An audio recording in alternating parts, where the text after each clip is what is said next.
Olá pessoal, estou trazendo mais um vídeo aí para o canal, tá bom? Iremos trabalhar com os concursos do estado do Amazonas, ok? Quem puder se inscrever no canal, ativar o sininho e curtir o vídeo, iremos agradecer, tá bom? Então fique com o vídeo aí e até a próxima. Olá pessoal, iremos dar continuidade aí, né? Comentar sobre o conteúdo programático para assistente técnico, ok? Do IDAM, tá bom? Então pessoal, eu quero que você printe essa tela aí, tá? Que ela é de extrema importância. Então você deve decorar, ok? Quais são os elementos do ato administrativo? É o famoso COFINFORMOB, ok? É diferente dos atributos dos atos administrativos, que é o famoso PAT, ok? Então, os elementos são COFINFORMOB e os atributos é a PAT, tá?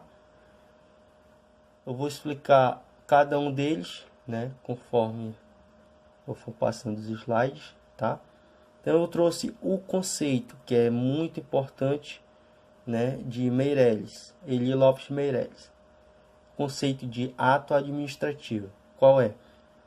É toda manifestação unilateral da vontade da administração pública que, agindo nessa qualidade, tenha por fim imediato adquirir, resguardar, transferir, modificar, extinguir e declarar direitos ou impor obrigações aos administrados ou a si próprio, ok?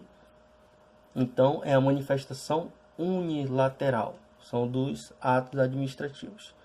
Só quem pratica atos administrativos é a administração pública, tá pessoal? O particular não pratica o ato administrativo. Então, vamos lá aos elementos, ok? Posso chamar também da competência, né, os agentes e sujeitos, ok? Porque a competência é do agente competente, ok? Então, o que é a competência ou agente sujeito? É quem faz, ok? Então, é quem faz. É aquele que realiza o ato, que faz o ato. É preciso ter cuidado com alguns livros que pulam a definição de agente e já discorre sobre sua competência. Contudo, essa já está no campo da validade e não do sujeito, ok? Então, tem que ter muita atenção para isso aí, tá, pessoal? Vocês lembram? Temos aquele caso do Lula, né? Que tinha o que? O Moro falava para manter o Lula preso, já aquele desembargador, né, falou que tinha que soltar. Então aí vem a questão do juiz natural, né, pessoal? Então a competência é de quem conhecia o caso, ok?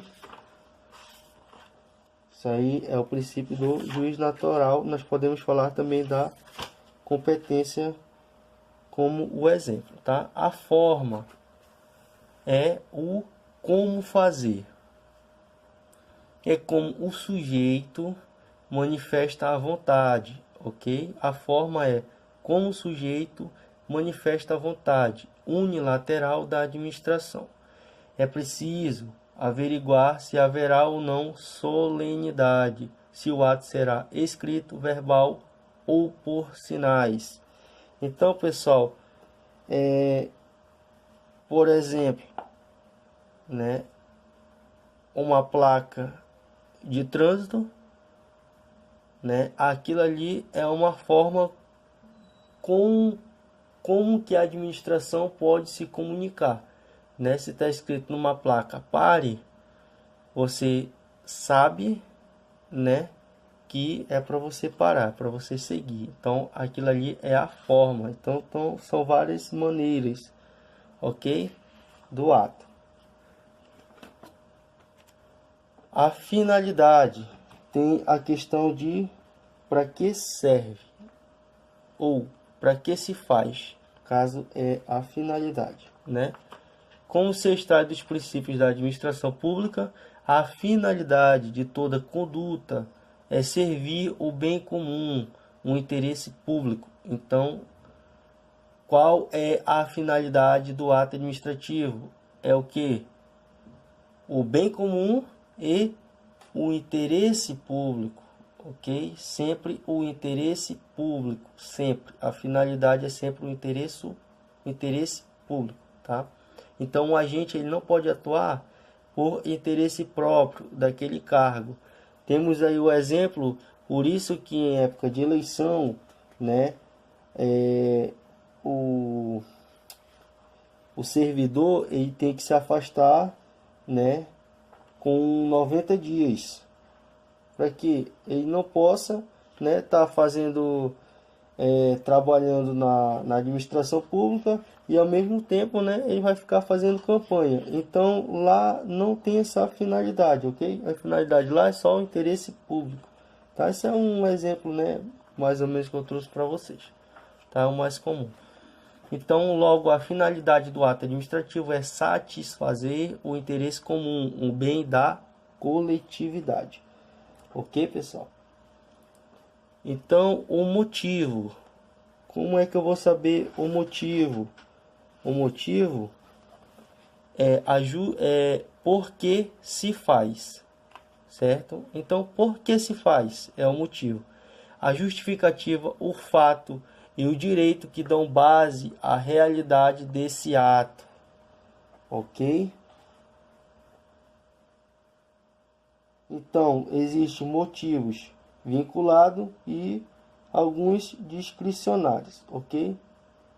Então, vai depender muito. O objeto, o que contém. Então, o objeto é o que? É o que contém o ato. É o conteúdo do ato administrativo, o que ele traz, ok? Então, o objeto é o que o ato administrativo traz, tá, pessoal? Só lembrando, tá, que o motivo e o objeto, eles são chamados de atos discricionários, tá, pessoal? Gravem isso. O motivo e o objeto são atos discricionários. Então, eles se caracterizam o mérito administrativo, tá? Então, eles se caracterizam como mérito administrativo. Já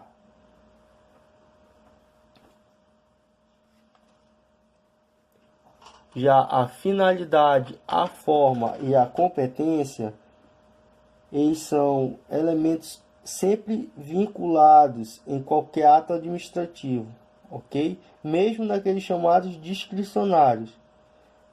Então, a lei ela não oferece qualquer margem para apreciação do administrador, ok? Agora iremos falar dois atributos, a parte, tá, pessoal? Então vamos lá.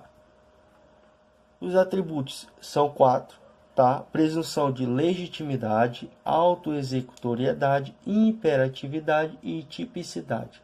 Presunção de legitimidade, autoexecutoriedade, imperatividade e tipicidade. A presunção de legitimidade é a legalidade e veracidade, ok?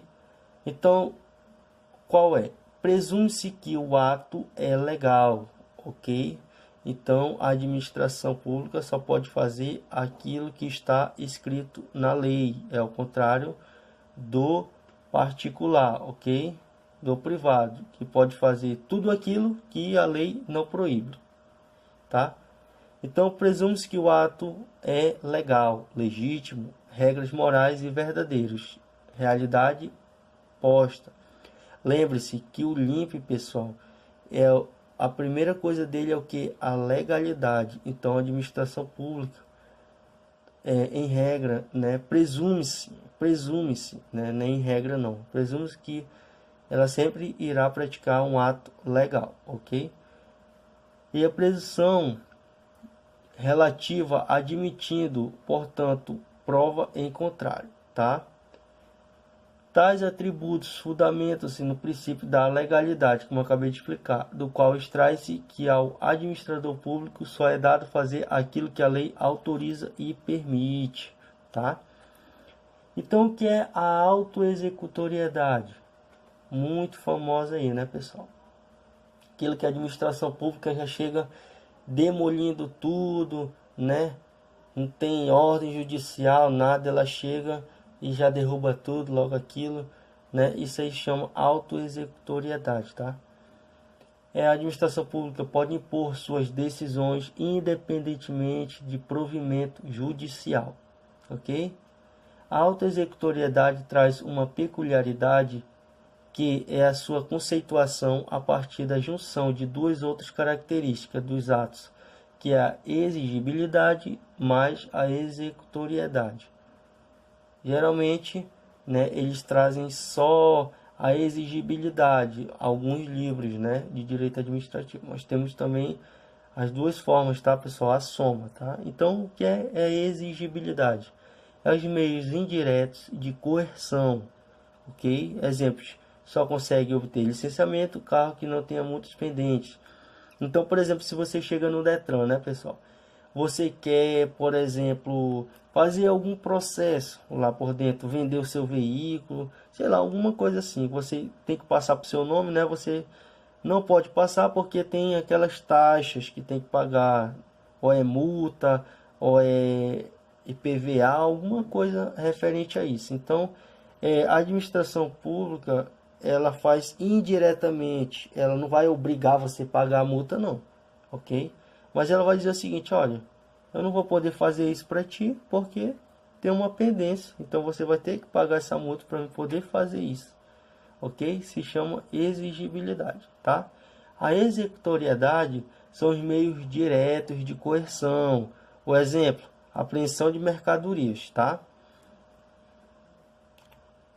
Imperatividade: a administração impõe suas decisões. É o poder de imperar, né, pessoal? É aquilo, se é que existe essa palavra, vem do sentido de imperador, manda. Então, a administração, ela impõe suas decisões, independentemente da vontade ou concordância do particular afetado, tá? A tipicidade, muito famosa aí a tipicidade. Por tipicidade, entende-se que a atuação da administração pública somente se dá nos termos do tipo legal, como decorrência do anteriormente mencionado princípio da legalidade. Ok, pessoal?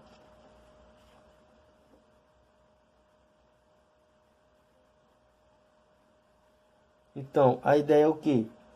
Para cada finalidade que a administração pretende alcançar, existe um ato definido em lei, ok? Então, iremos falar também um pouquinho de constitucional, tá? No artigo 17, tá, pessoal? Que teve aí a emenda constitucional número 97 de 2017, né? Que modificou algumas coisas aí eleitorais, tá?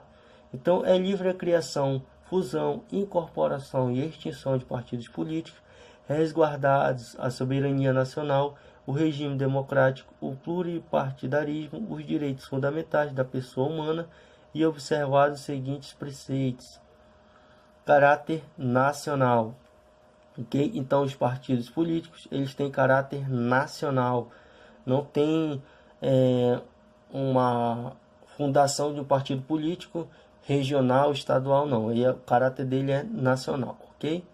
Proibição de recebimento de recursos financeiros de entidades ou governos estrangeiros ou de subordinações a estes, tá, pessoal? Eu acho que tá bem claro aí. Prestação de contas à Justiça Eleitoral, funcionamento parlamentar de acordo com a lei, ok? Bom, aí nós iremos falar, né, que foi acrescentado na Constituição, né, através da emenda constitucional. é assegurada aos partidos políticos autonomia para definir sua estrutura interna e estabelecer regras sobre escolha, formação e duração de seus órgãos permanentes e provisórios e sobre sua organização e funcionamento, e para adotar os critérios de escolha e o regime de suas coligações nas eleições majoritárias, tá, pessoal? Quais são as eleições majoritárias? É aquela que vence quem tem mais votos, ok? É aquela que tem a maioria dos votos. Quais são? Geralmente são os executivos: presidente, prefeito, governador e o senador também, tá, pessoal? É majoritário. Vedada a sua celebração nas eleições proporcionais. Então não vai ter mais nas eleições proporcionais nas próximas eleições, ok? 2020. Sem obrigatoriedade de vinculação entre as candidaturas em âmbito nacional, estadual, distrital, municipal, devendo seus estatutos estabelecer normas, disciplina e fidelidade partidária. Então isso aí, pessoal, é a famosa coligação, tá? Ela está vedada para as eleições proporcionais. Quais são as eleições proporcionais? Deputado estadual, deputado federal e vereador, ok? Então está vedada a coligação nas próximas eleições para esses cargos de eleições proporcionais, ok? Os partidos políticos, após adquirir personalidade jurídica na forma da lei civil, registrarão seus estatutos no TSE, ok? Somente terão direitos a recurso do fundo partidário e acesso gratuito ao rádio e à televisão na forma da lei os partidos políticos que alternativamente, ok, pessoal? Ou um ou outro, ou um ou outro, ok? Então, somente terão direito a recursos do fundo partidário e acesso gratuito ao rádio e à televisão na forma da lei os partidos políticos que alternativamente obtiverem nas eleições para a Câmara dos Deputados, no mínimo 3% dos votos válidos, ok? Distribuídos em pelo menos 1/3 das unidades federativas, né, da federação, com no mínimo 2% dos votos válidos em cada uma delas. Então, é aquela regra: 3, 1/3 e 2%, ok? 3, 1/3 e 2%.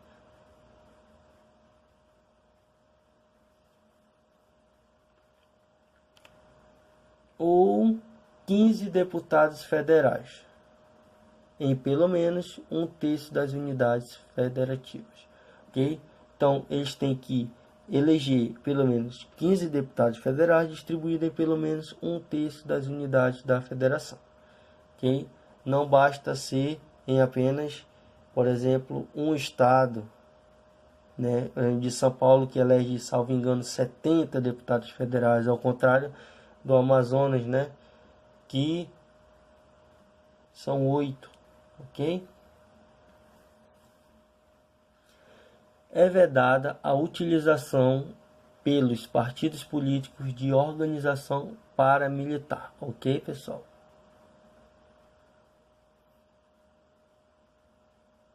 Ao eleito por partido que não preencher os requisitos previstos no parágrafo 3º deste artigo, é assegurado o mandato e facultada a filiação, ok? Então, isso aí é aquela pessoa eleita, certo? Que ele vê que o partido dele é fraquinho, ok? Não exigiu os requisitos, viu que seria prejudicado nas próximas eleições, viu que não ia ter tempo de rádio, não ia ter tempo de TV para fazer sua propaganda. Então, é facultada a filiação, sem perda do mandato, ok, pessoal? Então, ele pode ir para outro partido sem perder o mandato.